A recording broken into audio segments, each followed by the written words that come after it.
的血。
孩儿携季氏拜见阿姨阿娘。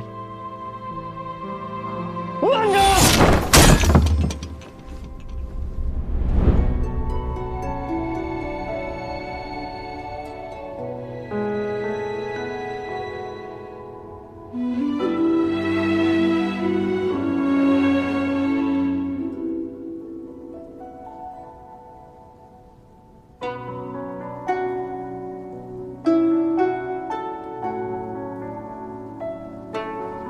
三郎，你怎么伤成这个样子啊？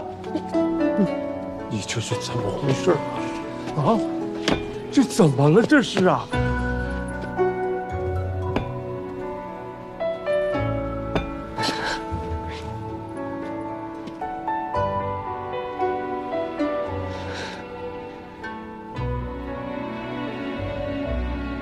回来了。你要干嘛？三郎，今天是你二哥大喜的日子。大喜的日子？我看是你们车祸打劫的日子才对吧？说什么呢你？趁着季家夫人遭难落井下石，强迫季二娘子入府为妾，此番算计，你们还真算得上是廉耻二字。三郎，你二哥成婚的日子不要胡说，快去疗伤吧！啊，等着！哎，放着你！没事，王爷。成婚，我不点头，谁敢娶她？刘静兰，我娶谁跟你有什么关系？啊，你算哪根葱啊你？我不错。咱拉往哪儿去？谁还想拦？大可试试。你要干什么啊？三郎，你不顾及杨家的脸面，难道你也不在乎晋娘子的名声吗？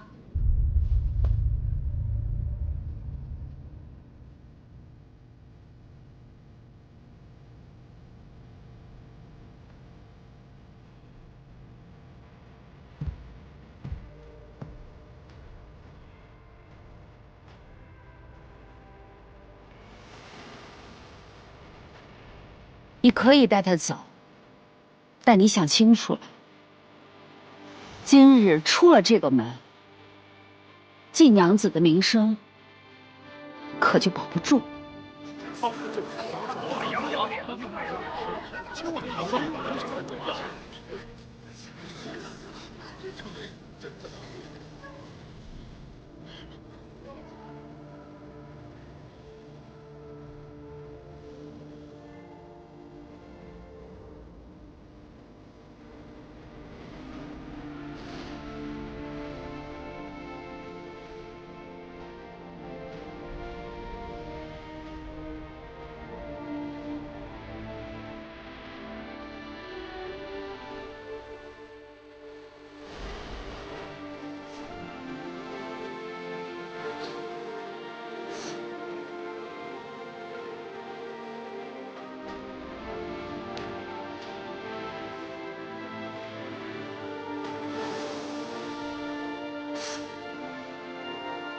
杨静安，是我自愿的。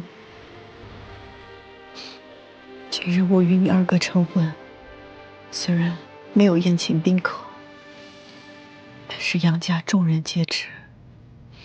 若是传了出去，我与杨家岂是名节不保？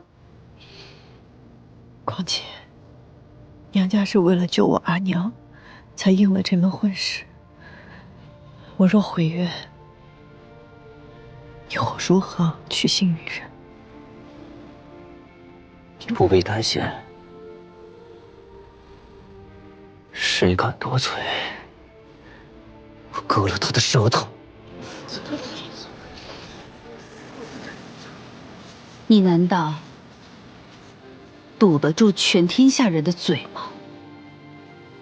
天下没有不透风的墙，人言可畏。你若真是为了晋娘子好，你就应该顾及她的脸面和名声。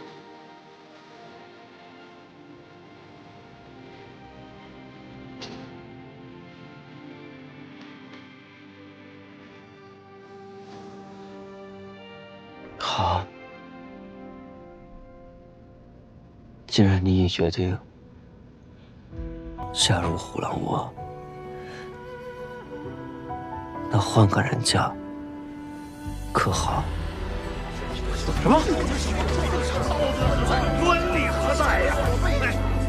怎么能这样呢？这不行，绝对不行！此话何意？嫁给我，你愿不愿意？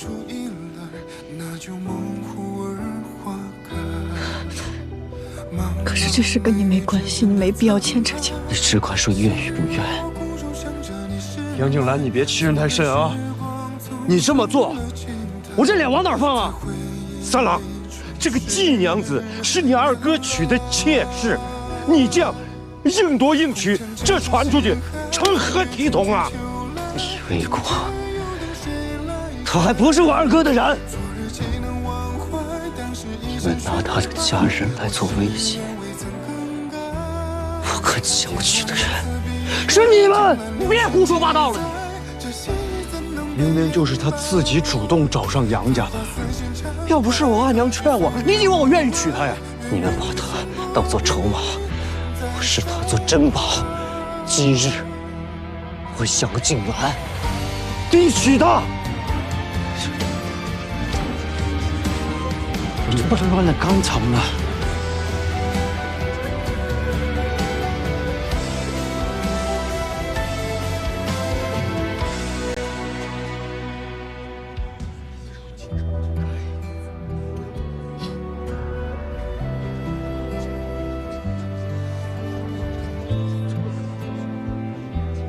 好了好了，都是一家人，何必伤了和气？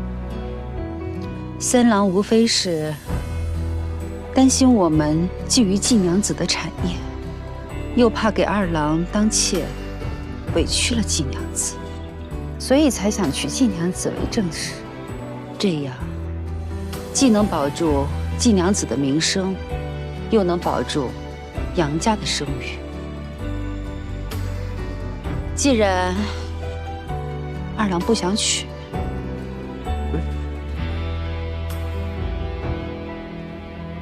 那就成全了三郎吧。红尘之中西海，风月中却秋来，情节又等谁来拆？昨日岂能忘怀，当时一身雪白，我誓言未曾更改。天涯遥思彼岸，情难永生记载，这戏怎能被掩埋？繁华似线常开，回家。好。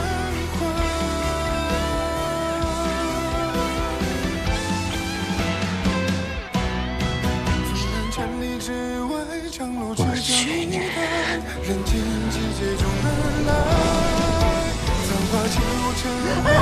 算了，算了，你是来了没有啊？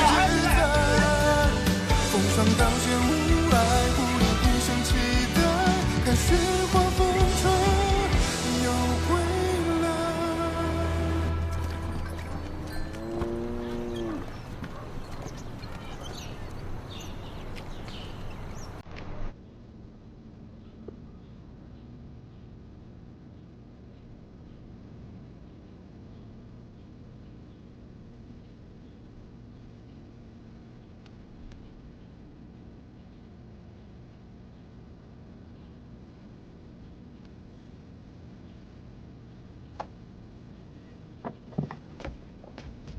咱们出去说话。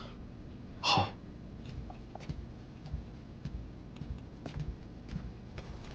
医师，王娘怎么样？季夫人的病忧思过度，劳神所致。待吃完我开的这方药后，会好受很多。多谢医师。赵家主，您怎么来了？听说县令将季伯母从狱中接出来，还特意请了医师给她把脉。我特意过来看看，情况如何呀？这个，是这样，杨夫人前2日带着医师登门拜访，我也不好驳了杨家人的面子。此事跟杨家人有何干系？赵家主不知道吗？季娘子就要嫁给杨家2郎为妾了，这以后就是杨家人了。郎君，杨三郎回来了，说要娶季英为妻。杨静兰。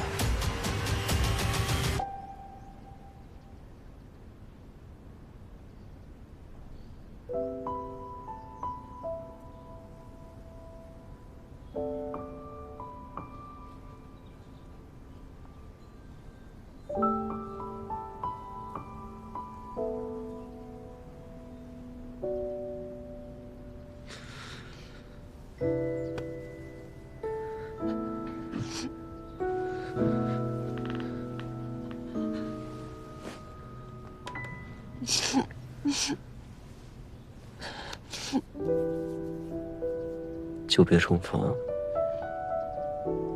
也不赏个笑脸给我。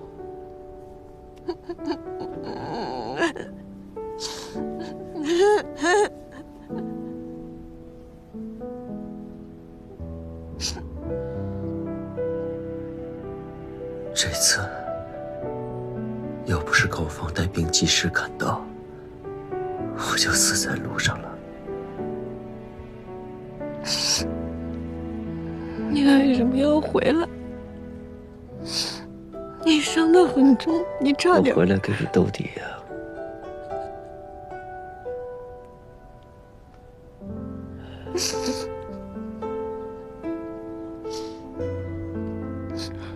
我不过就是嫁个人，我可以照顾好自己，没有你我也可以，我可以救出我阿娘。是，我们季娘子最厉害了，无坚不摧，叱咤风云。没了我，一样能照顾好自己。可是我就不一样了，我若是没了季娘子，我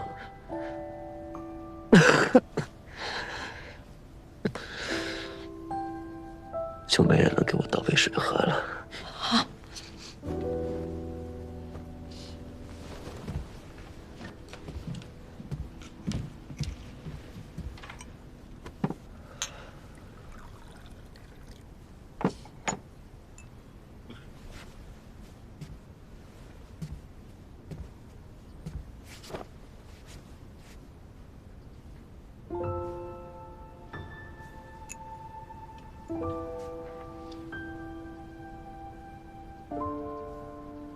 我欠你的已经够多了，我不知道怎么才还得上。还？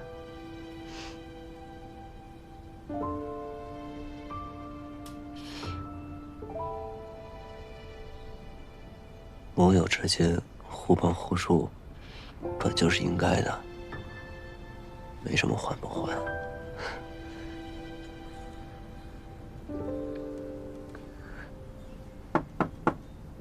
三郎君，婚事仓促，来不及准备新的喜服。您看，您和季娘子沿用老爷夫人的婚服，可好？我随意，他的我自有安排。是。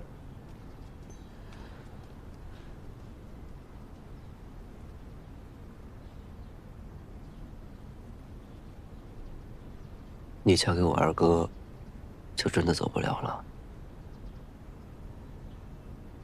你嫁给了我，你还可以离开这儿。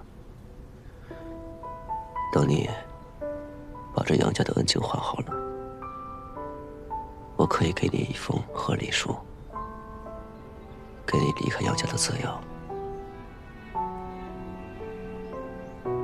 你就当做我们是一场合作。没有谁欠谁的。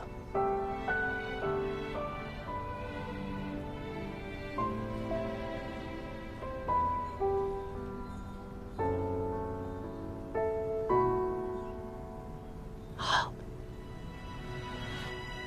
那叫我阿娘就可以。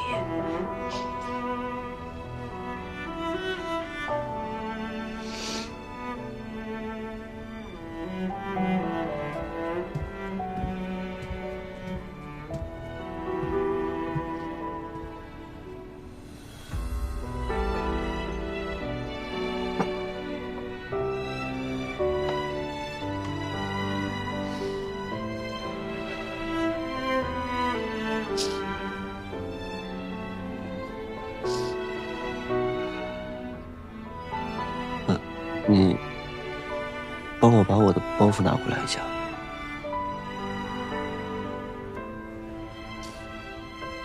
好。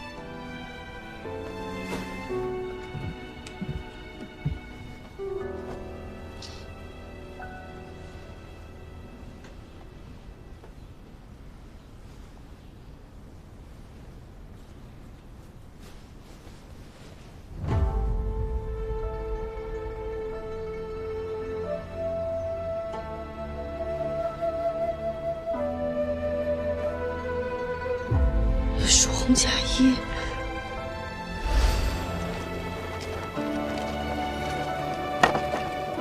找到蜀红锦衣一件，应该是宫中赏赐。那是我的，是爱留给我的。凤英，给我！你给我松手！莹莹，松手！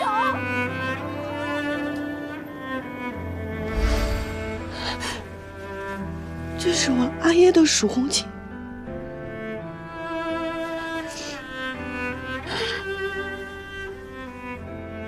你在哪儿找到的？南诏的百王府，在那里面还有许多年代久远的弓箭。南诏，白王。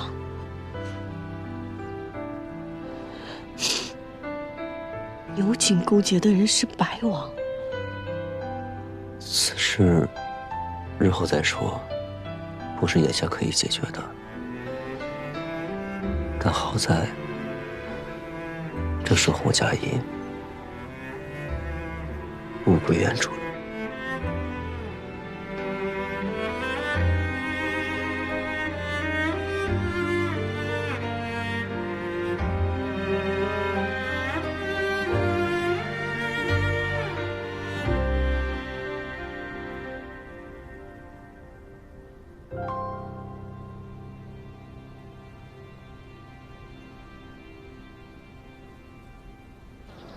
各位乡亲，今日是我家三郎君与三道堰换花染房季娘子成婚的大喜之日。诸位若是有空，还请到咱们府里喝杯喜酒。哎，只是说杨家二郎要拿季家娘子为妾，这怎么又变成杨三郎娶妻了？说不定这季小娘子把他杨三郎的中了。背后说人，不积福德。飞花会应西染坊，恭贺季娘子大婚。郎君里边请。飞花会彩鸾染坊，恭贺季娘子大婚。飞花会牛月染坊，恭贺季娘子大婚。飞花会落霞染坊，恭贺季娘子大婚。娘子快请。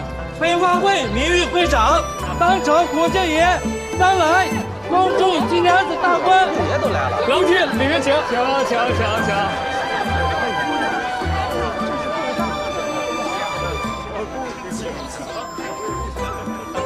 听说杨景国伤得很重，今日还能拜堂吗？哎呀，别说伤得重了，就算还有一口气儿，也得把这亲成了。哼。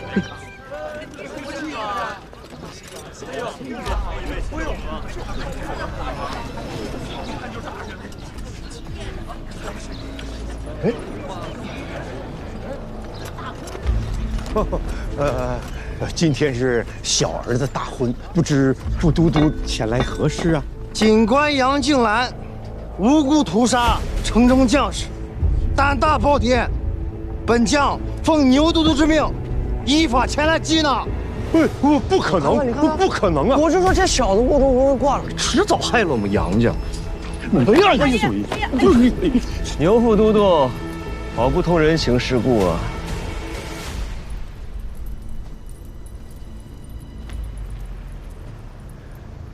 今日是本官大婚的日子，怎么连份贺礼都没带吗？杨静兰，你还不束手就擒，免得伤及无辜。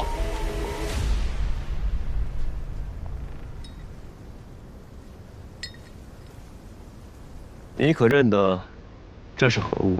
太子鱼符。见鱼符如见太子。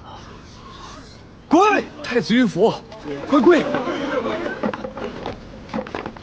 你一个小小的警官，平白无故掏出这太子玉符，你让本将如何信你？益州锦业，姿势体大，常有歹人作祟。杨静兰奉太子令，以警官的身份督察益州锦业，颇有成效，故升任督察特使，奉旨密查，先斩后奏。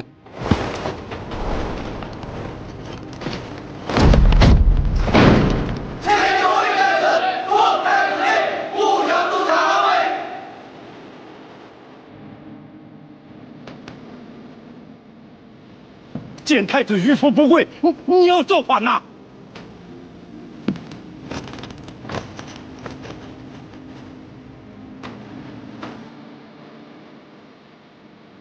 今日是本官大喜的日子，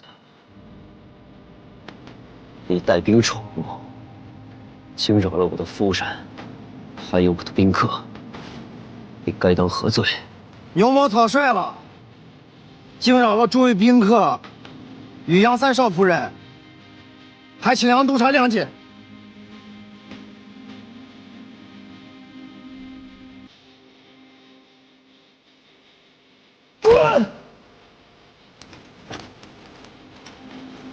车！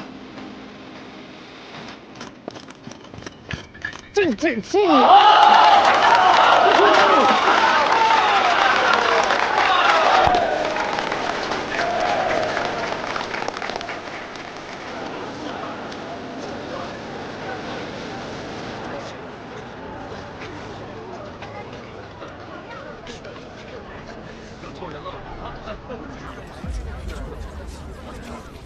看看云虎长什么样了。哎呀，以后我们要改口了，不能叫杨警官了，要叫杨督察。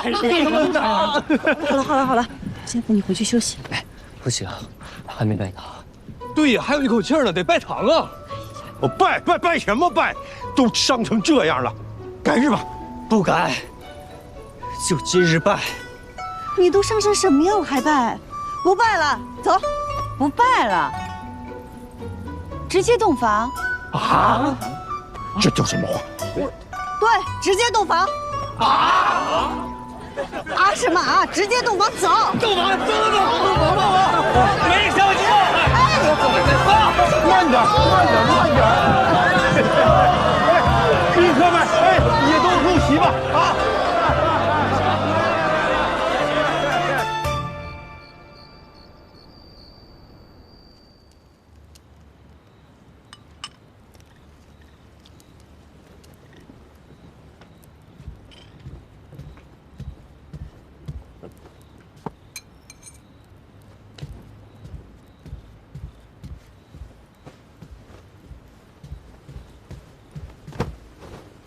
你这是？今天晚上我就睡这儿了。你身上有伤，一会儿半夜还得给你换药，我不能离得太远。那这样，你睡床，我睡小榻。你胡说什么啊？我睡床，病人睡小榻，哪有这样的？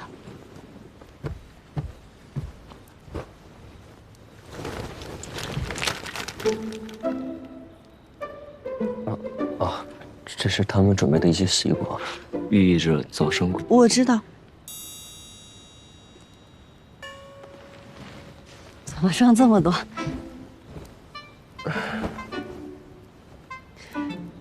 我把它往边上去点，不然一会儿割到你伤口。好。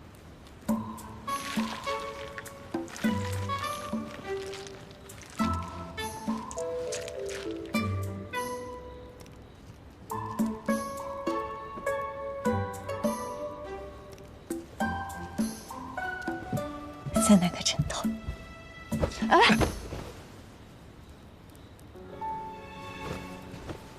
我没碰到你的伤口吧？不要紧的。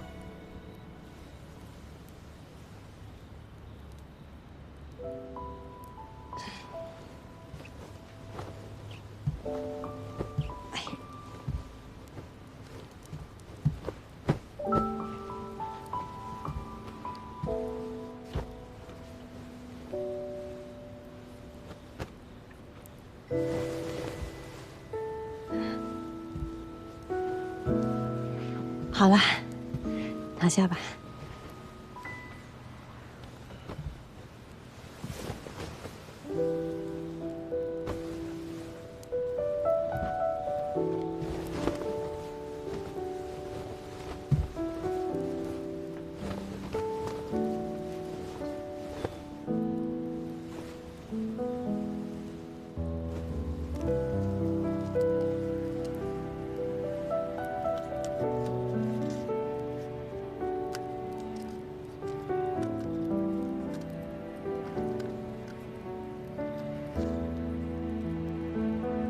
你今日打了牛景的脸，他会不会变本加厉的报复你？他如今知道了我的身份，便会明白，对付我是没有用的。关键是，长安和节帅对他的态度，短时间内，他不会对我轻举妄动的。你放心好了。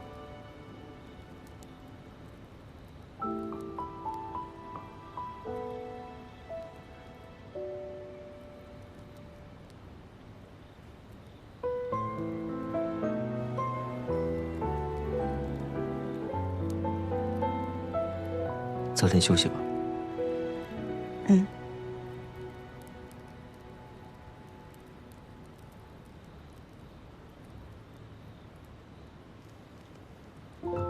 无论怎样，谢谢你回来，我觉得很安心。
三郎君，三少夫人，该起了。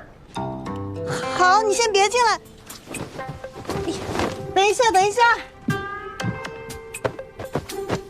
别进来啊！哎，没有我们的允许，他们是进不来的。进来吧。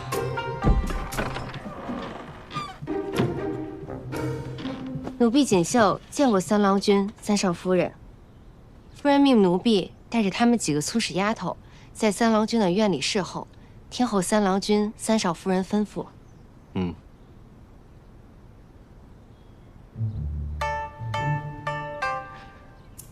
夫人，夫人。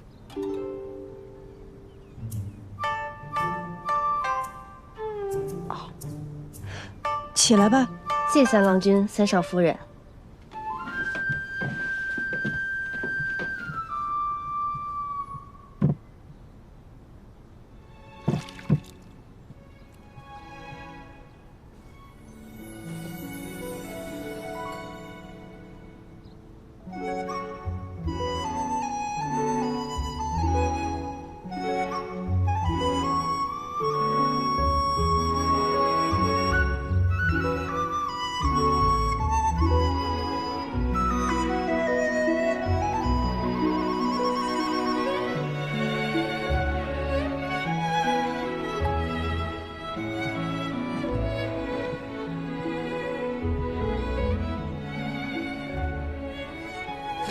杨家的规矩繁多，你一时半会儿还适应不了。不过你放心，有我在，不会让任何人欺负你的。你眼下最要紧的是把你阿娘救出来。谢谢你，杨静兰。不用谢，来日方长。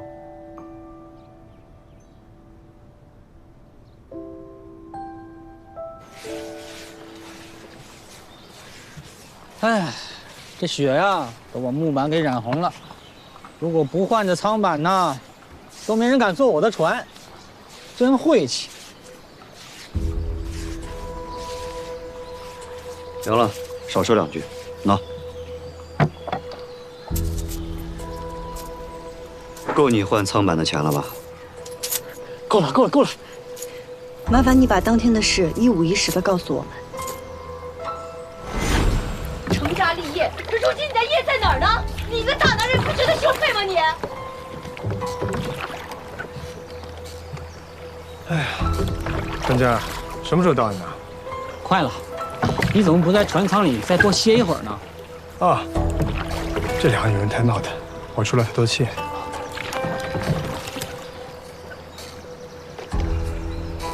是。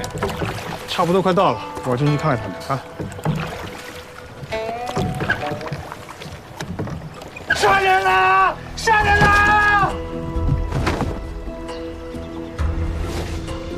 他杀了我夫人，快去报官！这么说，你并没有亲眼看见我阿娘杀人？是不是亲眼看的又能怎样啊？这船舱里统共就2个人，不是你阿娘杀的，还能是水鬼跳上来把杀的？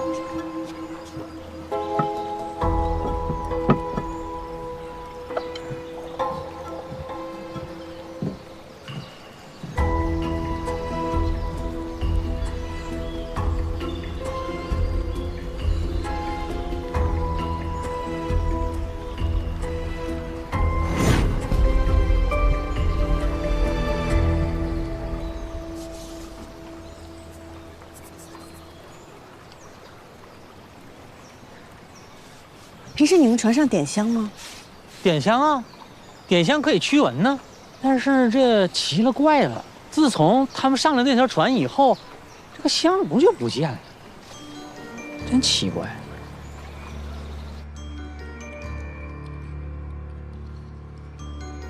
脖子上的伤口，也是唯一致命的伤口。那，这是凶器。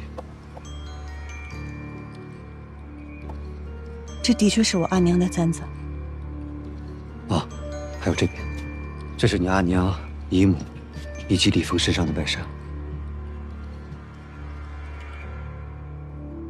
因为沾染了血迹，所以作为证物收存。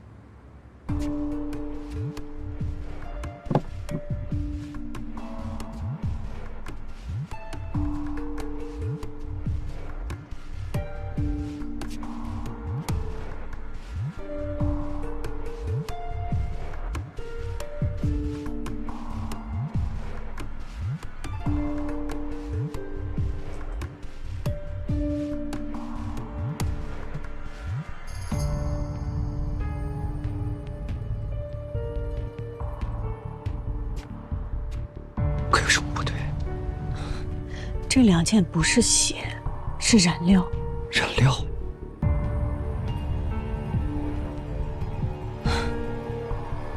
我知道是怎么回事了。其实这个案子很简单，只是县令不肯查罢了。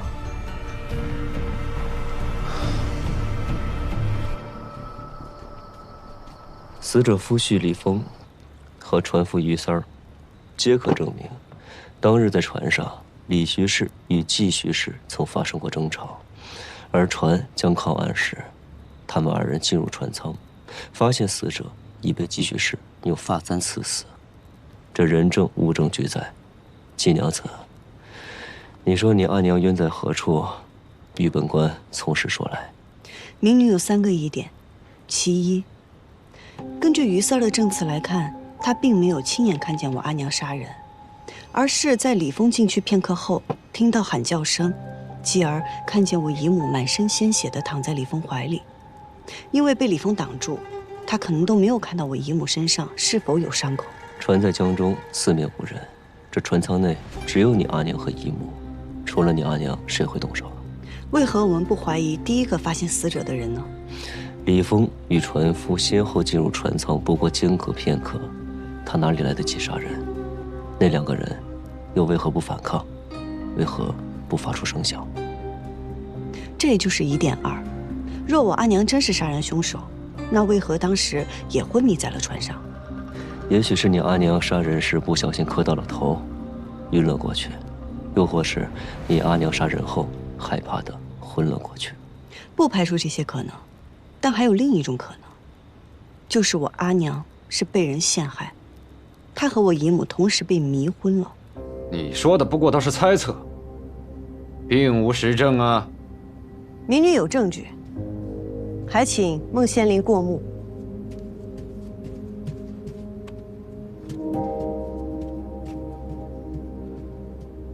这里面是我在于四儿的船上发现的香灰，我已找了医师验看，里面有曼陀罗等令人昏睡的药材。县令若是不信，也可以另外再找医师验看。你说是从船上发现的，就是从船上发现的吗？诸葛先生，等一下。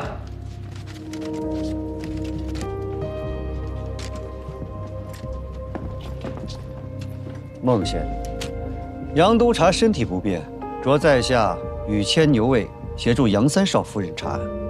在下亲眼所见，这香灰的确是从于三船上发现的。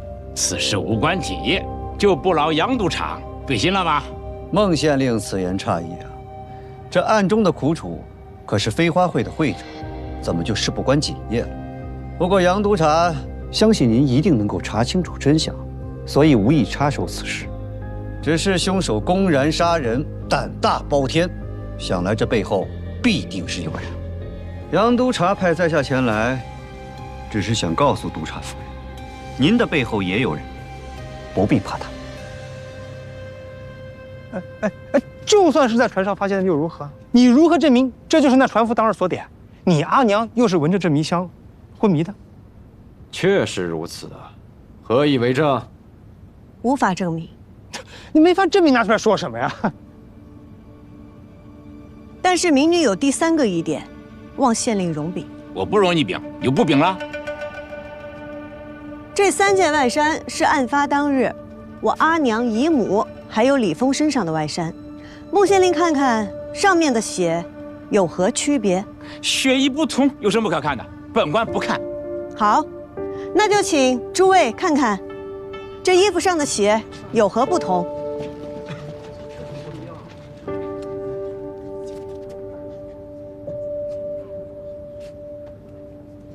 耶，那件的颜色啷个不一样呢？这味道也不相同啊。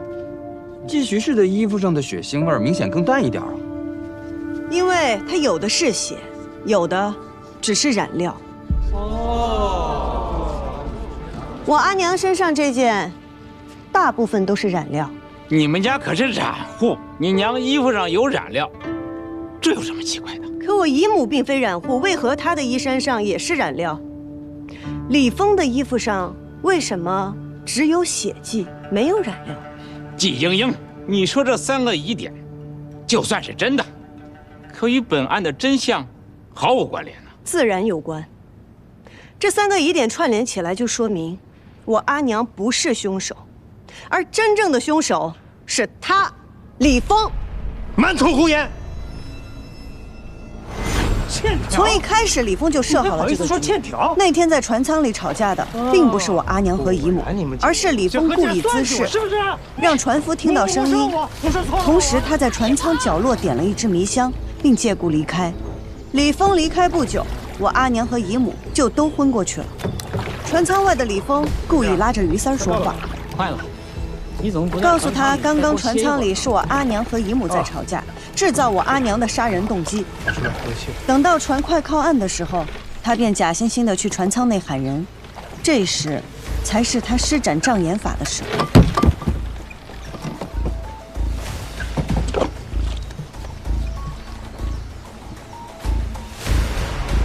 匆忙做完这一切后，他便大叫一声，把于三儿引来。等到于三儿来到船舱内，便下意识地认为我姨母已经死了，而凶手就是拿着簪子的我阿娘。等终于有人可以为他作证的时候，他再痛下杀手，将罪名嫁祸于我。一派胡言，简直是荒谬至极！孟大人，他在血口喷人！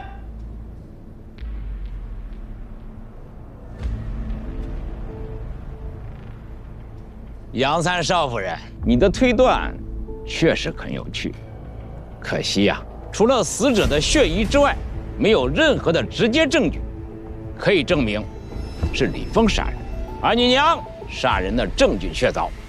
本官依然要判季徐氏。孟县令，请慢。李峰，你猜我为何如此笃定你就是凶手？我还有一个人证，他亲眼看见李峰杀人。人证？草民于三愿意作证。大人，小民有罪，小民不应该知情不报。当时在船上，李峰让小民报案，小民本想速速划船，但又怕将来此事牵扯自己，就想进去跟李峰说说。谁知我这刚一进去，就看见他用簪子杀死了自己的夫人。你胡说！人证物证俱在，你还想狡辩？于三，当时你为什么不说？你知道作伪证同样有罪。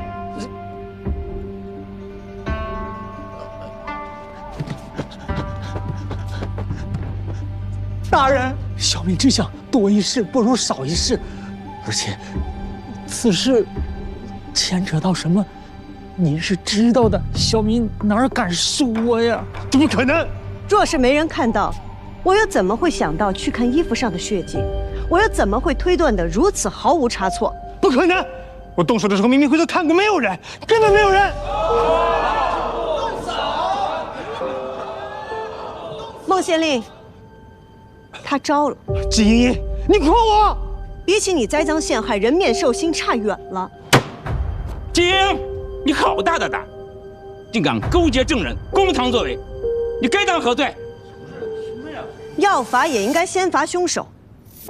李峰杀害发妻，栽赃陷害，罪大恶极。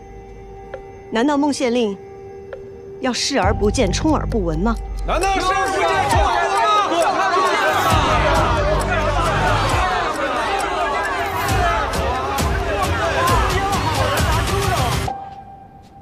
孟大人，孟县令，小人无奈，小人也是被人所迫呀。被何人所迫？可在堂上？他穿了一身黑衣服，我没看到真容。就是他说，如果我不听话，他就要杀了我，让他俩晦气。等改天也手劲好了，我来阴死你！大爷饶命！大爷饶命！你是李峰？大爷饶命！这钱我一定会还的。人不死债不烂，你杀了我，这钱也还不了啊！我不是来要债的，我是来帮你还债的。听我安排，我保你后半生衣食无忧。倘若不从，以后你不用还债了。明白了吗？明白。听话有钱，不听话没命。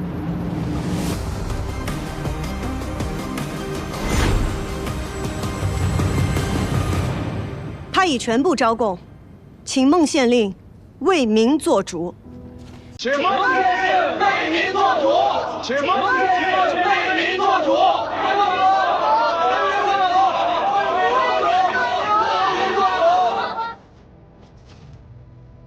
这如何是好？这边是太子，那边是将军，我谁都得罪不起呀。这赵家主都已经走了，您还有什么攀不了的呀？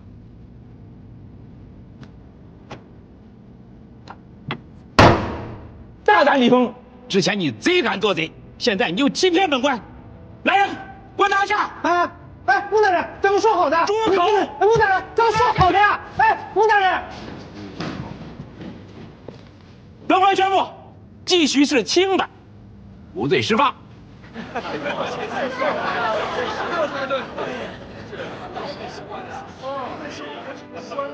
至于公堂作伪之事，季娘子。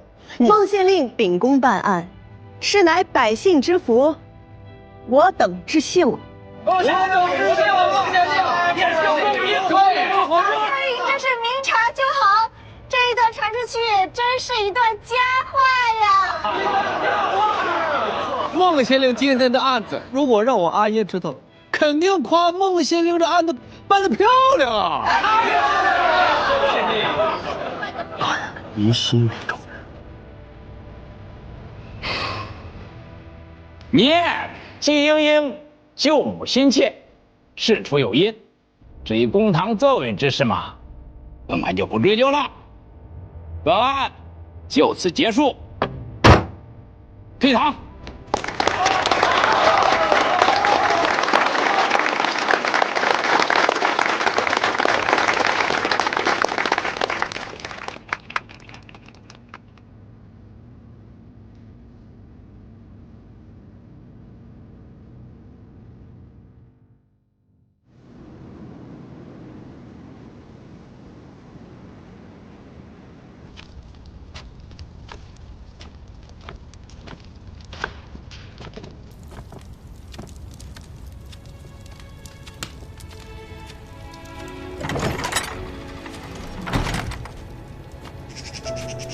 阿娘，阿娘，莹莹，阿娘，婷儿，阿娘，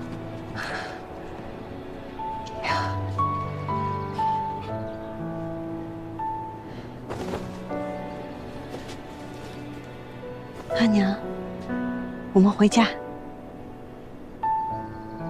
咱们回家。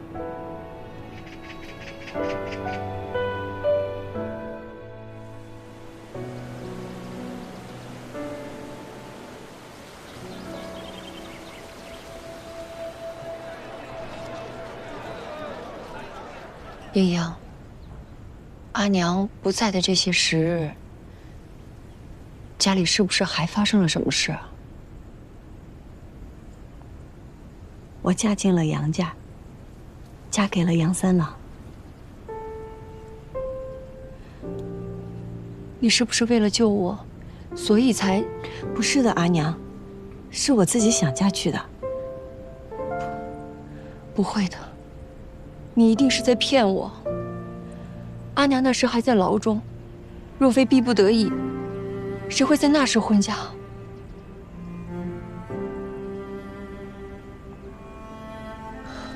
英英，阿娘对不住你，是阿娘拖累了你。阿娘，你别这样说。虽然嫁入杨家事出有因，但女儿早已心悦杨三郎。虽是阴差阳错，但女儿心甘情愿。当真？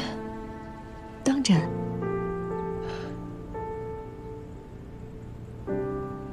之前，我一心只想让你远离风波，而那时杨警官又麻烦缠身，我其实并不愿意将你许配给他。但是想不到，缘分使然，你还是嫁给了他。杨静兰之前便想娶我吗？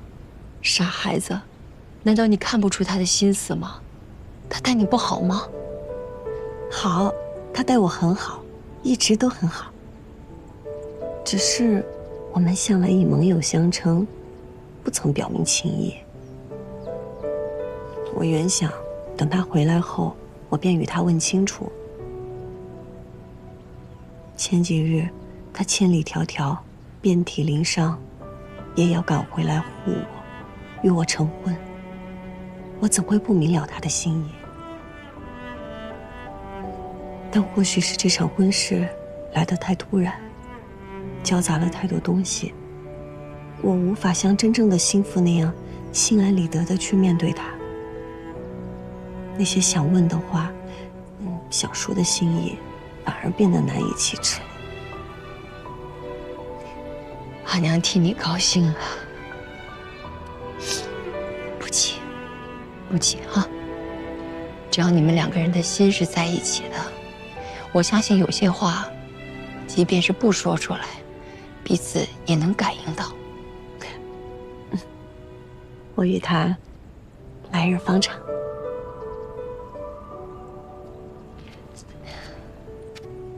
阿娘，喝药了。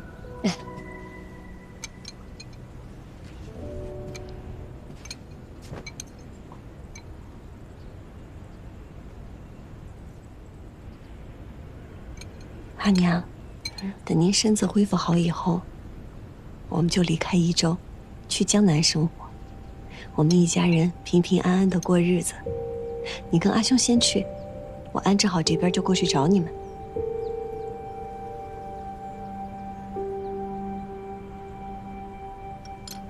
你随我们去了江南，那杨静兰怎么办？杨家怎么办？杨家的生意也会拓展到江南，到时候我会打理。杨静兰过了今年也可以调任，她会和我一起去。阴阳，你是不是又在骗我？我知道，你只是想把我送到安全的地方，然后又自己去冒险。就算我们真的去了江南，你也不会轻易放弃，你还想要再斗出个结果出来。阿娘，我想好了，我不斗了，我只要你们平安。夫人，杨警官来了，说是来拜见岳母。他怎么来了？是莹莹。莹莹，矜持。他受伤了，他不能乱动。阿兄先去见见他。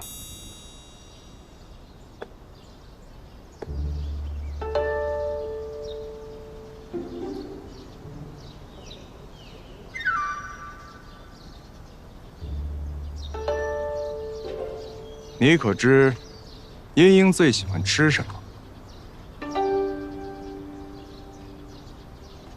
不知。那茵茵最讨厌吃什么？不知。哎呦，她最喜欢玩什么？金星难过的时候最喜欢做的事是什么？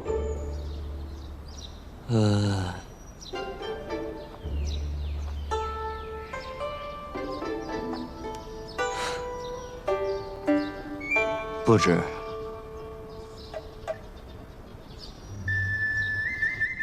哎呦，你看看你，才一日不见便想他了。我不是想他，我是担心他身子。那还不是想他了？放心吧，你阿兄他有分寸的。来。坐这儿。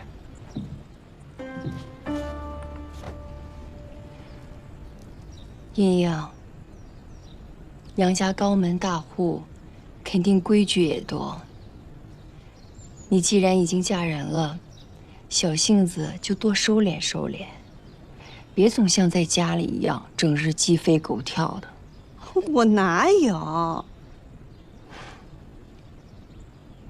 来。这个你收着，你要是忍不住啊，就多转转念珠，想想娘的嘱咐。要是实在忍不住，也别委屈了自己。好，来，阿娘给你戴上。谢谢阿娘。那你到底知道些什么？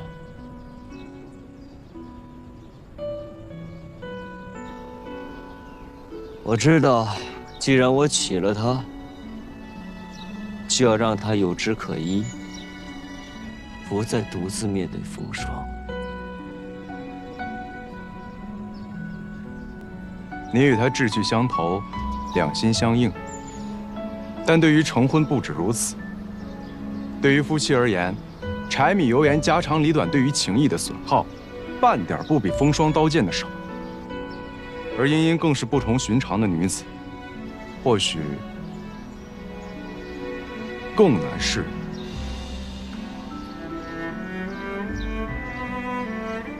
是啊，但她要妻的是我这块朽木，而不是杨家的那根高枝。